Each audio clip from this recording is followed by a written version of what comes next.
జై శ్రీ గణేష శ్రీమాత్రే నమః. అందరికీ నమస్కారం. తెలుగు పంచాంగానికి స్వాగతం. ఈరోజు పంచాంగ విశేషాలు చూసే ముందు ఓ మంచి మాట చూద్దాం. ఓటమి, ఒంటరితనం ఈ రెండు జీవితంలో చాలా నేర్పిస్తాయి. ఒకటి ఎలా గెలవాలో నేర్పిస్తే, మరొకటి ఎవరిని నమ్మాలో, ఎలా బ్రతకాలో నేర్పిస్తుంది. ఇది ఈరోజు మంచి మాట.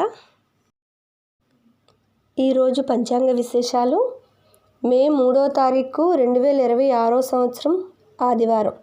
శ్రీ పరాభవనామ సంవత్సరం, ఉత్తరాయణం, వసంత ఋతువు, వైశాఖ మాసం, కృష్ణపక్షం. తిథి విదియ తెల్లవారుజామున 3 గంటల 3 నిమిషాల వరకు, తరువాత తదియ. నక్షత్రం విశాఖ ఉదయం 7 గంటల 3 నిమిషాల వరకు, తరువాత అనురాధ. యోగం వార్య రాత్రి 10 గంటల 22 నిమిషాల వరకు, కరణం తైతుల మధ్యాహ్నం 1 గంట 55 నిమిషాల వరకు, తరువాత గరిజ రాత్రి 3 గంటల 2 నిమిషాల వరకు. వర్జ్యం ఉదయం 11 గంటల 37 నిమిషాల నుండి మధ్యాహ్నం 1 గంట 24 నిమిషాల వరకు. దుర్ముహూర్తం సాయంత్రం 4 గంటల 51 నిమిషాల నుండి సాయంత్రం 5 గంటల 42 నిమిషాల వరకు. రాహుకాలం సాయంత్రం 4:58 నిమిషాల నుండి సాయంత్రం 6 గంటల 33 నిమిషాల వరకు.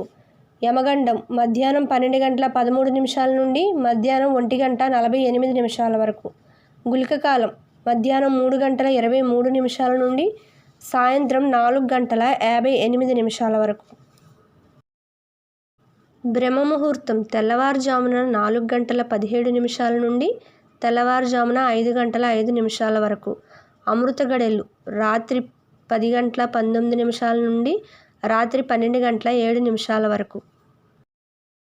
అభిజిత్ ముహూర్తం ఉదయం 11 గంటల 47 నిమిషాల నుండి మధ్యాహ్నం 12 గంటల 38 నిమిషాల వరకు. సూర్యోదయం తెల్లవారుజామున 5 గంటల 53 నిమిషాలకు, సూర్యాస్తమయం సాయంత్రం 6 గంటల 33 నిమిషాలకు. ఇవి ఈరోజు పంచాంగ విశేషాలు. ఆ భగవంతుని ఆశీస్సులు మనందరిపై ఉండాలని కోరుకుంటూ, మా ఛానల్ని లైక్ చేసి సబ్స్క్రైబ్ చేస్తారని ఆశిస్తూ అందరికీ నమస్కారం, ధన్యవాదాలు.